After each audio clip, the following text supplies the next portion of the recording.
নমস্কার। আজকে state bank of ইন্ডিয়ার থেকে যে রিক্রুটমেন্ট নোটিশ দেওয়া হয়েছে জুনিয়র অ্যাসোসিয়েট ক্লার্ক পদে, সেটি সম্পূর্ণভাবে এবং খুব সহজভাবে আপনাদের সামনে উপস্থাপিত করতে চলেছি। এখানে ফর্ম ফিল আপ করতে যোগ্যতা কী লাগবে? যোগ্যতা লাগবে গ্র্যাজুয়েশন যে কোনো মাধ্যমে।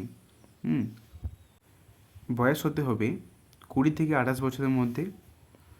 এবং এই যে রিক্রুটমেন্টটি, এটা কিন্তু দুটি প্রসেসে হয়। একটা হচ্ছে ফেজ 1, যেখানে কিন্তু একটা প্রিলিমিনারি এক্সামিনেশান নেওয়া হয়, এবং ফেজ 2 মেন এক্সাম নেওয়া হয়। মানে যেমন হয় আর কি, ফেজ 1 ফেজ 2 দুটো পরীক্ষা হয়। এখানে অ্যাপ্লিকেশন ফি একটু বেশি।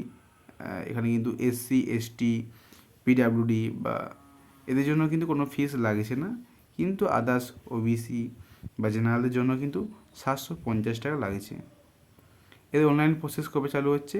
এর অনলাইন প্রসেস চালু হচ্ছে 6/8/2025 থেকে 26/8/2025, মানে 26শে আগস্ট লাস্ট ডেট।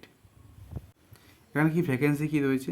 এখানে ভ্যাকেন্সি কিন্তু জেনারেলদের জন্য সবচেয়ে বেশি ভ্যাকেন্সি আছে, 2255টি।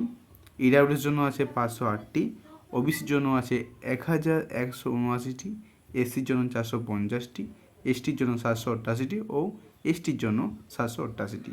এই ছিল আজকের ভিডিও। আশা করছি আপনারা সকলেই সমস্ত কিছু বুঝতে পেরেছেন। এই ধরনের কন্টেন্ট আমি প্রতিদিন নিয়ে আসবো, তাই চ্যানেলটি অবশ্যই সাবস্ক্রাইব করবেন এবং সঙ্গে থাকবেন। ধন্যবাদ।